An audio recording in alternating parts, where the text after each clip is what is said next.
आप सभी को रामनवमी की हार्दिक शुभकामनाएं। भगवान श्री राम आप सभी का भला करें, हम सभी का भला करें और हमारा जो कल महाकुंभ है उसमें हमें आशीर्वाद प्रदान करें। जय श्री राम, जय श्री राम। देखिए, हम एक क्विक 15 मिनट के अंदर एनालिसिस ऑफ फाइनेंशियल स्टेटमेंट की पूरी यात्रा करें। आपको पता है कि अब इसमें कंपेरेटिव और कॉमन साइज स्टेटमेंट्स का चैप्टर डिलीट हो चुका है। तो अब हमारे पास बचा क्या?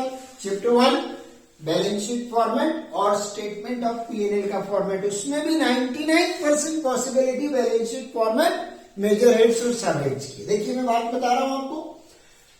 Balance sheet according to schedule 3 part 1 of companies act 2013 vertical balance sheet होती है। Vertical balance sheet is one in which we have assets, liabilities up and down. ऊपर liability नीचे asset या ऊपर asset नीचे liability. We do not have debit and credit. अब देखिएगा ध्यान से, इक्विटी एंड लाइबिलिटी पहला सेक्शन है इसका, सेक्शन 1, और एसेट्स दूसरा सेक्शन। इक्विटी एंड लाइबिलिटी में कौन से 3 मेन कंपोनेंट्स हैं? Share holder funds, non current liabilities and current liability. Assets में कौन सी है? नॉन करंट एसेट्स और करंट एसेट्स। ऐसे 5 मेजर हेड आपको खास तौर पे याद रखें। अब शेयर होल्डर फंड्स के अंदर आपको पता है क्या चीजें लिखी जाती। शेयर होल्डर फंड के अंदर शेयर कैपिटल आती और रिजर्व्स एंड सरप्लस आते हैं। आपने बहुत सारे क्वेश्चंस कैश फ्लो के किए हैं प्यारे बच्चों, तो आपको दिक्कत आएगी नहीं। Share capital notes to accounts में ऑथराइज, इशूड, सब्सक्राइब्ड के अंदर subscribed and fully paid, subscribed but not fully paid, minus calls in arrears, plus balance in share forfeiture account in respect of दो shares which have been forfeited but not reissued. Equity share हो या preference share हो, सब इसके अंदर आएंगे। Authorise capital, issued capital, subscribe capital. Subscribe capital की study अच्छे से कर लेना, मैंने अपने 2-3 वीडियो में भी रिसेंटली बार-बार इसको बताया है। रिजर्व्स एंड सरप्लस, सरप्लस मतलब undistributed profit. Balance of statement of PNL, statement of PNL चाहे क्रेडिट बैलेंस हो यानी प्रॉफिट या डेबिट बैलेंस हो यानी लॉस, आएगा यही। अगर क्रेडिट बैलेंस है तो विदाउट ब्रैकेट्स आएगा, ब्रैकेट में है तो लॉस है, ध्यान रखिएगा। इसी के अंदर आते हैं आपके securities, premium reserve, general reserve, capital reserve. ये कुछ खास लाइन आइटम से जो आपको याद रखनी है। फिर आती है बात नॉन करंट लायबिलिटी की। नॉन करंट लायबिलिटी के अंदर प्यारे बच्चों आपको बताया जा चुका है, हमारे पास है long term borrowings. Long term borrowings का मतलब adventures, right, term loans from financial institutions and banks. उसके बाद हमारे पास इसमें होता है bonds, public deposits, etcetera etcetera. Non current liability, long term borrowing, long term provisions दूसरा हमारा मेजर हेड है। लॉन्ग टर्म प्रोविजंस में provisions related to employee retirement, employee pension, provident fund, provision for warranty guarantee, जितने भी provision जिनकी जरूरत हमें 1 साल के बाद पढ़ने वाली है। यहां मुझे एक बहुत इंपॉर्टेंट चीज याद है, ध्यान रखना। ऑपरेटिंग साइकिल पर एक क्वेश्चन आ सकता है। आप करंट एसेट है या नॉन करंट एसेट है, करंट लायबिलिटी है या नॉन करंट लायबिलिटी है, इसका डिसीजन कैसे लेते हैं? तो आमतौर पे स्टैंडर्ड आंसर है 1 ईयर। एनी एसेट और any liability whose life is not more than 1 year is current asset or current liability. But if it is more than 1 year, it becomes non-current or long term. Now, the question arises, अगर question में operating cycle भी होगा तो क्या होगा? तो ध्यान रखिएगा, ऑपरेटिंग साइकिल अगर 12 मंथ से बड़ा है तो फिर ऑपरेटिंग साइकिल के हिसाब से तय करना करंट है या नॉन करंट। मान लीजिए आपका ऑपरेटिंग साइकिल का मतलब होता है time gap between acquisition of raw material and goods and conversion of them into cash. तो कैश से कैश तक के सफर को ऑपरेटिंग साइकिल बोलते हैं।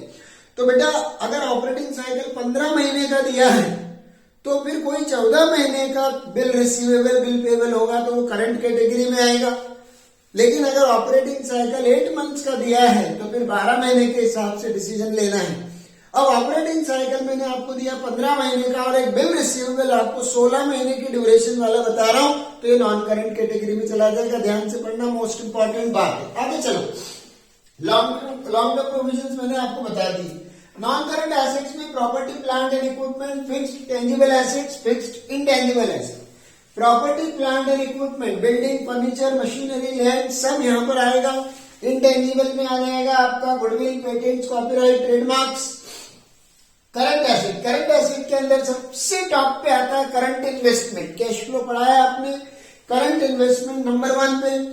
और कैश फ्लो स्टेटमेंट के अंदर जो प्रोविजन है अकाउंटिंग स्टैंडर्ड 3 रिवाइज्ड का, उसमें बताया गया है कि current investment by default marketable security माने जाएंगे और उसको कैश एंड कैश इक्विवेलेंट माना जाएगा। यानी वहां पर करंट इन्वेस्टमेंट को अलग नजरिए से नहीं देखा जाता, वहां पर करंट इन्वेस्टमेंट्स और कैश एंड कैश इक्विवेलेंट को मर्ज करके और आखिरी में a plus b plus c plus opening balance of cash and cash equivalent, जिसमें आप करंट इन्वेस्टमेंट को भी इंक्लूड करेंगे, is equal to closing balance of cash and cash equivalent. यहां पर भी आप करंट इन्वेस्टमेंट को कंसीडर करेंगे।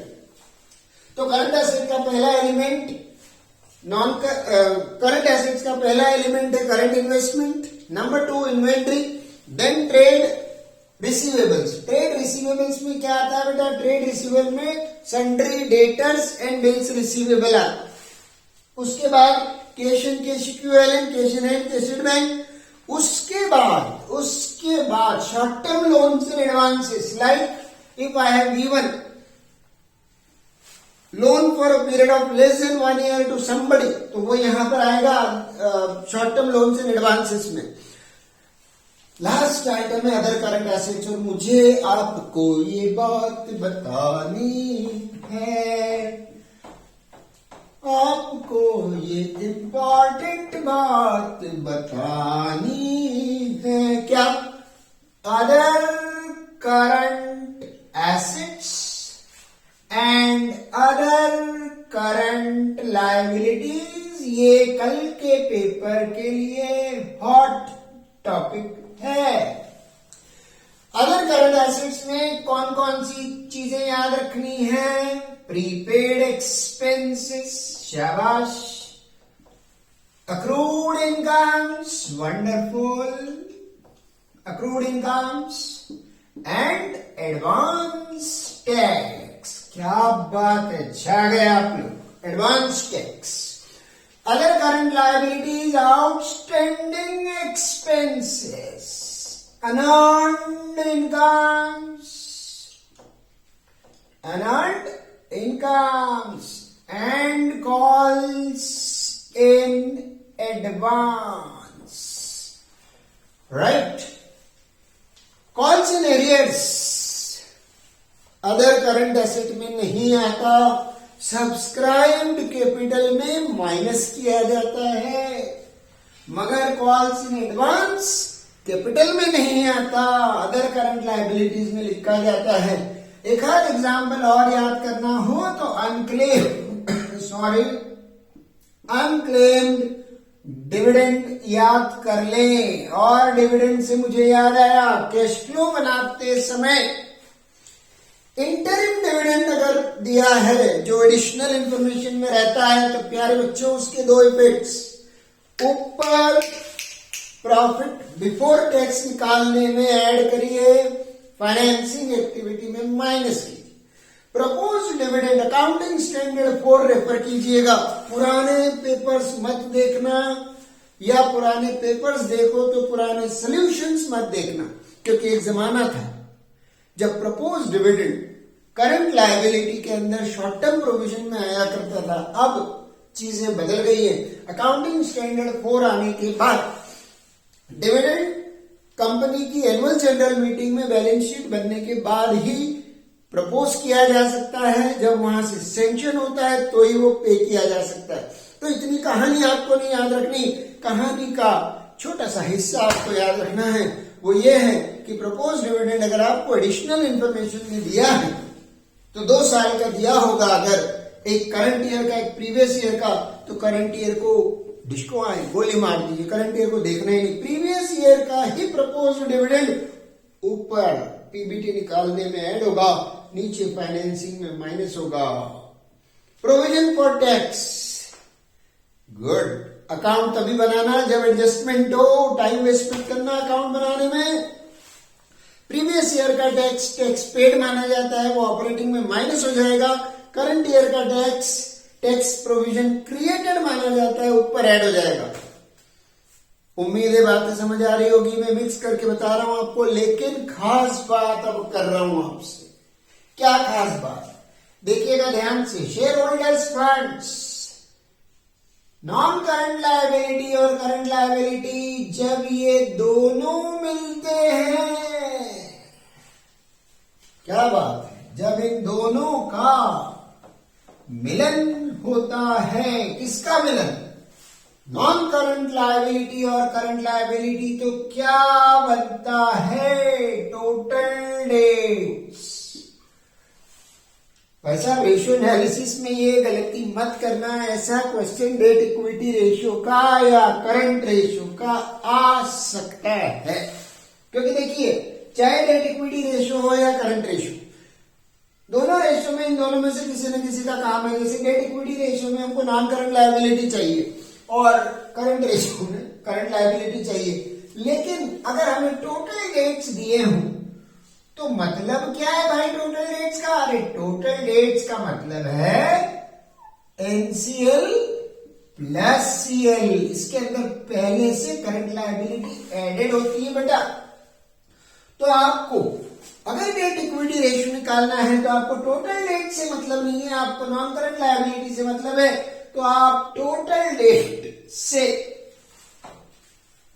थकान बहुत है भाई साहब, इसलिए ये बीच बीच में थोड़ी सी खांसी हो रही है, इतना एग्जर्शन हो रहा है, मजा आ रहा है। टोटल डेट्स में से अगर आप नॉन करंट लायबिलिटी माइनस कर देंगे तो करंट लायबिलिटी आ जाएगी, या करंट लायबिलिटी माइनस कर देंगे तो नॉन करंट लायबिलिटी आ जाएगी। ये बहुत मुद्दे की बात है, नहीं तो तुम्हारा रेशियो एनालिसिस का क्वेश्चन गलत हो सकता है, और ये 1 मार्क के एमसीक्यू में भी आ सकता है कि total debts of company are 25 lakhs, its current assets are 20 lakhs, current ratio is 2:1, find non current liability, और 4 ऑप्शंस होंगे, निकालना पड़ेगा, फॉर्मूला लगाना प्यारे बच्चों। तो अगर मान लीजिए मेरे पास 200 रुपए का शेयर होल्डर फंड है, 300 रुपए की नॉन करंट लायबिलिटी है और 100 रुपए की करंट लायबिलिटी है, तो मेरा टोटल आएगा 600 रुपए। अब इधर का भी टोटल 600 होना ही चाहिए। मिसिंग फिगर कैलकुलेशन के लिए बता रहा हूं आपको,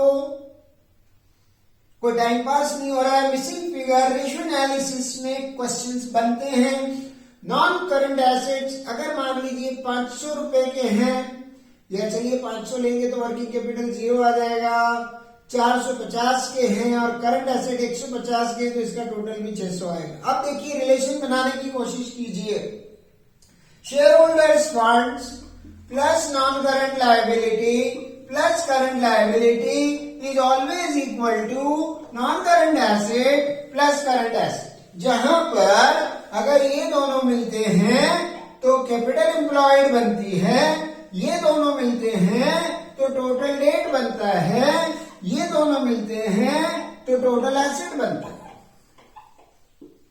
कैपिटल एम्प्लॉयड निकालने का एक और फॉर्मूला आपके पास क्या है? कैपिटल एम्प्लॉयड, भाई साहब ध्यान से देखिएगा, अगर मुझे कैपिटल एम्प्लॉयड निकालनी है तो वैसे तो डायरेक्ट दिख रही है, कैसे? 3 और 2 500 रुपए, लेकिन अगर मुझे इनकी डायरेक्ट इंफॉर्मेशन ना हो, टोटल एसेट की इंफॉर्मेशन हो और मुझे निकालना हो कैपिटल एम्प्लॉयड, तो मैं क्या करूंगा?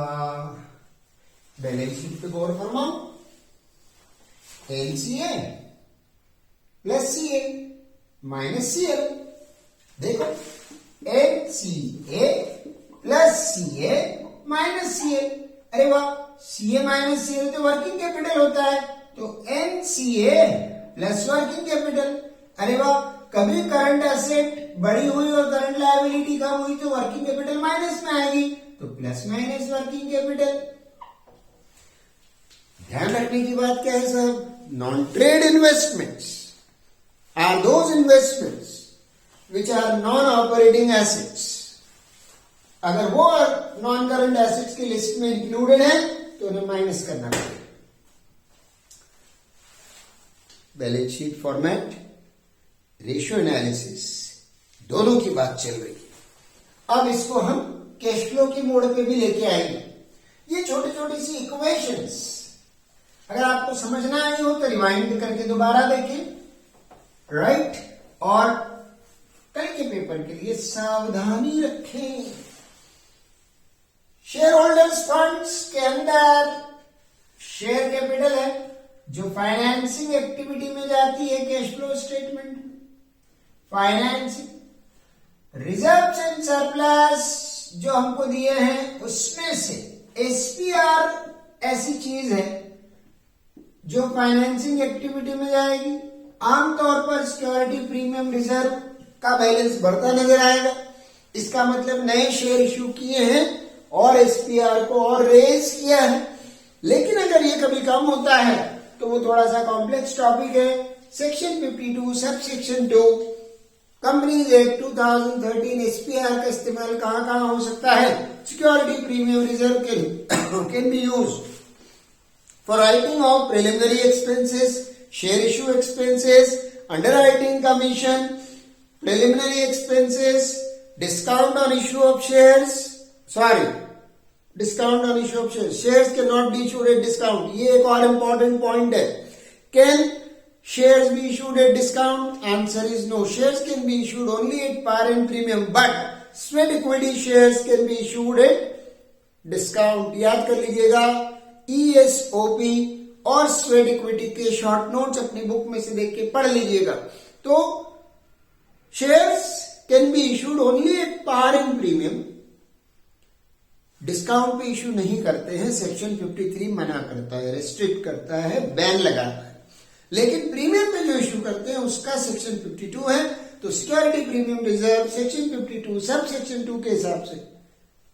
सेक्शन के चक्कर में मत पढ़ो, आंसर याद करो। सेक्शन में से बोर्ड पूछता भी नहीं, दे देता है खुद आगे से, पूछेगा नहीं आपसे। मतलब मुझे जहां तक मेरे रिस्पेक्टेड ऑथर्स ने और ट्रेनर्स ने बताया है कि बोर्ड ये काम नहीं करता कि संविधान याद करो, सेक्शंस याद करो। अरे बड़े बड़े वकीलों को भी बहुत सारी धाराएं याद नहीं होती। जब कोई नया केस आता है तो पूरी किताब खोल के देखना पड़ता है। बड़े बड़े चार्टर्ड अकाउंटेंट्स को भी बहुत सारी चीजें नहीं याद होती। तो यार रट के क्या यहां पर दिमाग में लोड भरना है, काम ही नहीं है सेक्शंस का। सिक्योरिटी प्रीमियम रिजर्व कहां इस्तेमाल में आ सकता है? अंडरराइटिंग कमीशन को राइट ऑफ करने में, share issue expenses, preliminary expenses, discount on issue of shares, loss on issue of debentures. मैंने फिर बोला है discount on issue of shares थोड़ा तो समझो। Shares can not be issued at discount, discount on issue at debentures. उसके अलावा दो महत्वपूर्ण यूजेस हैं एसपीआर के। कौन से हैं? To issue fully paid bonus shares to members, to existing share holders, and to provide funds for buyback of shares. ये दो याद करना। एक क्वेश्चन भी है सैंपल पेपर में कैश फ्लो स्टेटमेंट का है, जिसमें उनकी शेयर कैपिटल 10 लाख से 12 लाख हो रही, यानी 2 लाख बढ़ रही है। 10 के ऊपर 2 बढ़े, यानी 5:1 के रेशियो में बढ़े, 10:2। 10 से 12 हुआ मतलब 2 लाख बढ़ा, तो 10 पे 2 बढ़ा यानी 5:1। 10 पे 2 5:1। क्वेश्चन क्या बोल रहा है? वहां एसपीआर भी दिए उन्होंने नोट्स टू अकाउंट्स, और सिक्योरिटी प्रीमियम रिजर्व 5 लाख से 3 लाख हो रहा है, यानी 2 लाख से कम हो रहा है। और ओपनिंग 4 लाइन में लिखा है, जिसको बच्चे समझते हैं कि तो मतलब ही नहीं पढ़ने का। वहां लिखा है उन्होंने, company has issued bonus shares by capitalizing reserve in the ratio 5:1। मतलब 2 लाख से जो शेयर कैपिटल बढ़ी और 2 लाख से जो एसपीआर कम हुआ है, ये एप्लीकेशन है सेक्शन 52 सब सेक्शन 2 का, यानी एंट्री पास करी है securities premium reserve account debit, SPR debit to share capital account, fully paid bonus shares, partly paid नहीं, फुल्ली पेड, और provide funds for buyback options. पढ़ लीजिएगा ध्यान से। तो मैं ये कह रहा था आपको कि रिजर्व एंड सरप्लस में अगर जनरल रिजर्व वगैरह है तो ये ऊपर ऑपरेटिंग एक्टिविटी में पीबीटी निकालने में हो जाएगा। करंट लायबिलिटी, ये इसको नॉन करंट लायबिलिटीज को हम लेके जाते हैं फाइनेंसिंग एक्टिविटी में। बहुत इंपॉर्टेंट बात आपको बताना चाहता हूं, उसके साथ बता देता हूं। करंट लायबिलिटी ऐसे तो पूरी वर्किंग कैपिटल चेंजेस में जाती है ऑपरेटिंग एक्टिविटी में, मगर इसके अंदर एक एलिमेंट है, शॉर्ट टर्म बोरोइंग में आता है बैंक ओवरड्राफ्ट। बेटा किसी भी तरह की शॉर्ट टर्म बोरोइंग हो, बैंक ओवरड्राफ्ट हो या शॉर्ट टर्म बैंक लोन हो, फाइनेंसिंग एक्टिविटी में आएगा। Any borrowing whether short term और लॉन्ग टर्म सीएफएस में फाइनेंसिंग एक्टिविटी में डिस्कस की जाती है। इसके अंदर करंट लायबिलिटी में एक वीआईपी आइटम होता है शॉर्ट टर्म प्रोविजन, जिसके अंदर वीआईपी आइटम होता है प्रोविजन फॉर टैक्स। हम बोलते हैं टैक्स प्रोविजन एक बहुत वीआईपी आइटम है। इसका ट्रीटमेंट वैसा नहीं होता जैसे debtor, creditor, DR, bill payable और इन्वेंट्री का होता है। इसके ओपनिंग और क्लोजिंग बैलेंस को अलग अलग ट्रीट किया जाता है। जहां तक मुझे ख्याल पड़ता है मित्रों, बहुत कम चीजें सीएफएस में ऐसी है जिनके ओपनिंग बैलेंस का अलग ट्रीटमेंट और क्लोजिंग बैलेंस का अलग ट्रीटमेंट। अदरवाइज मुझे लगता है 99% केसेस में हम दोनों कॉलम में लिखे हुए अमाउंट्स का डिफरेंस लेते हैं। जैसे शेयर कैपिटल 5 से 7 हो गई तो ना 5 लाख काम का है ना 7 लाख काम का है, 2 लाख से बढ़ी। 2 लाख को फाइनेंसिंग एक्टिविटी इनफ्लो दिखाते हैं, मगर अगर प्रोविजन फॉर टैक्स 5 लाख से 7 लाख हुआ है तो 5 और 7 दोनों काम के हैं, वो 2 लाख बेकार है। 5 लाख करंट ईयर का है अगर, है ना, तो ये टैक्स प्रोविजन क्रिएट किया गया है, इसे ऊपर ऐड किया जाएगा। और 7 लाख प्रीवियस ईयर का है तो नीचे माइनस होगा। अब ये देखो बातों से बातें निकलती है। कल कुछ स्टूडेंट्स पेपर सॉल्व कर रहे थे और सडनली एक पेपर ऐसा आ गया, प्यारे बच्चों ले लो पेन कॉपी लिख लो, क्योंकि मुझे आज तक भी याद है हमारे एक स्टूडेंट का उस समय सीएफएस 8 मार्क का आया करता था। पूरे 8 मार्क का नुकसान सिर्फ इसलिए हो गया कि ईयर उल्टे दिए थे और उसने ध्यान नहीं दिया और उसकी सारी चीजें ऑपोजिट हो गई। 100 में से 92 मार्क्स आए थे उसको और 8 मार्क्स सीएफएस के पूरे कट गए थे, 0। ध्यान दें, सबसे पहले मार्क करना ईयर कैसे दिए। आमतौर पे जो बैलेंस शीट होती है उसमें करंट ईयर पहले होता है, प्रीवियस ईयर बाद में होता है। ये स्टैंडर्ड फॉर्मेट है। और आपने 50 सवाल अगर सीएफएस के किए होंगे तो उन 50 में ऐसा देखा होगा। एक आधा बिरला होगा जिसमें एप्लीकेशन और टेस्टिंग ऑफ जो क्या बोलते हैं प्रेजेंस ऑफ माइंड को चेक करने के लिए, कंसंट्रेशन को चेक करने के लिए ईयर उल्टा कर। एग्जाम में पूरी संभावना है प्रीवियस ईयर करंट ईयर दे सकते हैं।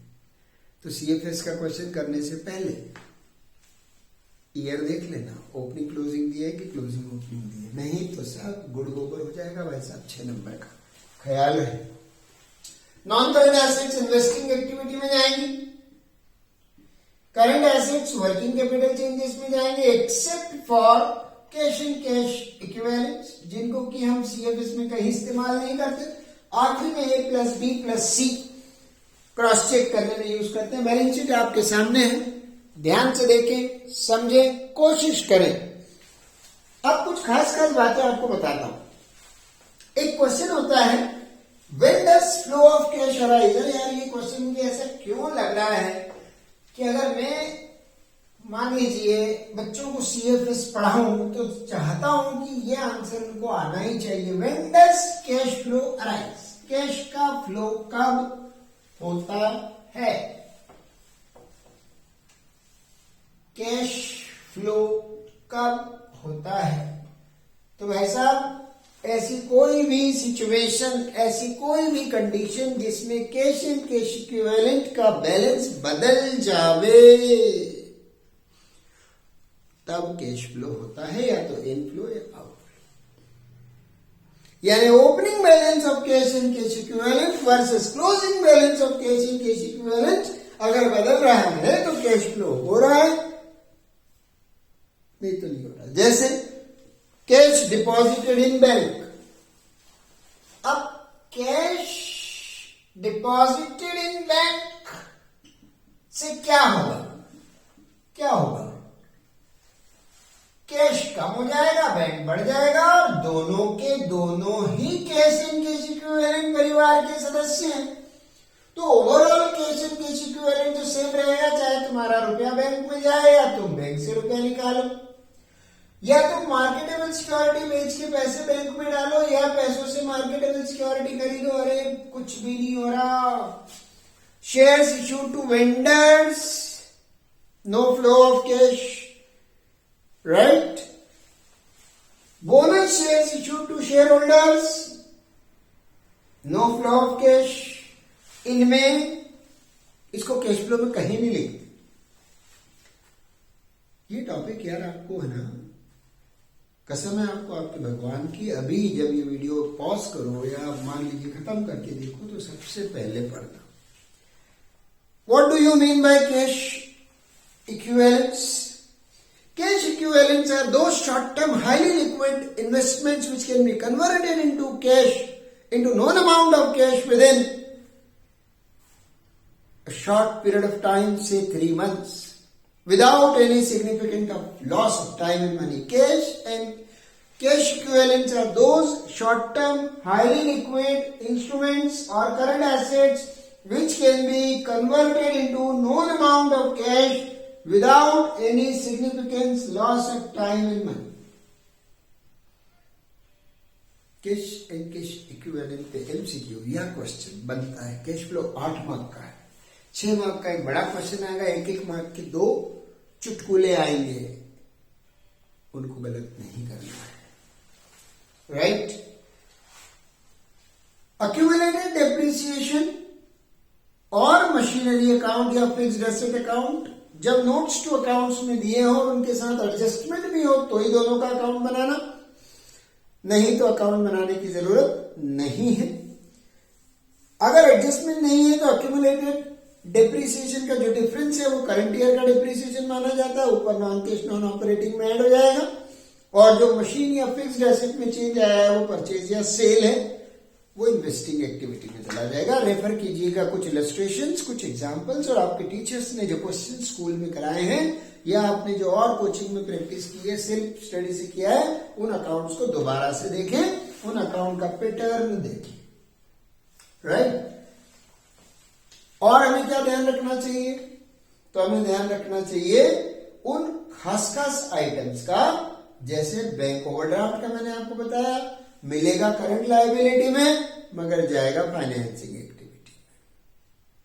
क्लियर?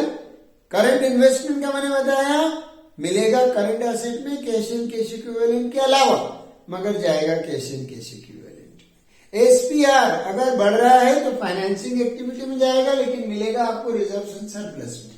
तो ये बहुत छोटी छोटी सी बातें थी जो मुझे लगा मुझे आपके साथ शेयर करना चाहिए। इसका चैप्टर 2 जो है, जो एक छोटा सा थ्योरी चैप्टर है, उसमें से 4-5 चीजें पढ़ लीजिएगा।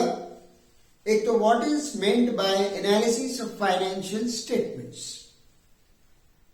What is meant by analysis of financial statement? Financial statement analysis is a process of diagnosing the problem, right, identifying the weak areas by comparing, by applying various techniques, right, and understanding the areas in which improvement is required or the areas in which we are very strong. SWOT analysis बोलते हैं जिसको। तो financial statement analysis is a process of in-depth study of financial statements so as to ensure whether whatever we had planned is going according to plan. इसमें limitations पूछी जा सकती है analysis of financial statements की। तो कक्षा 11 में आपने जो फाइनेंशियल अकाउंटिंग का लिमिटेशन पढ़ा है वो सारा इसका लिमिटेशन हो जाएगा. Ignores qualitative aspect, ignores price level changes, window dressing and so many such points. उनको देख लीजिएगा. एडवांटेजेस तो बहुत सारे एडवांटेजेस है. Analysis of financial statement eye opener होता है जो हमको ये बताता है कि ये एरिया मजबूत है, ये कमजोर है, यहाँ ये गलत है, यहाँ ये गलत है, यहाँ ये गलत है, तो आने वाले साल में हम उसको सुधार सकें. यूजर्स, इसके यूजर्स कौन कौन है? तो एक्सटर्नल इंटरनल यूजर्स है. शेयर होल्डर भी यूज करते हैं, मैनेजमेंट भी यूज करता है, एम्प्लॉय भी यूज करते हैं, रिसर्चर्स भी यूज करते हैं, गवर्नमेंट और टैक्स अथॉरिटीज भी यूज करती हैं, और पोटेंशियल इन्वेस्टर्स भी यूज करते हैं, और हमारे कस्टमर्स भी यूज करते हैं, हमारे कॉम्पिटिटर्स भी यूज करते हैं. तो 4 पन्ने का छोटू सा चैप्टर पढ़ने में 15 मिनट से ज्यादा लग जाए ना, तो फिर बात करना.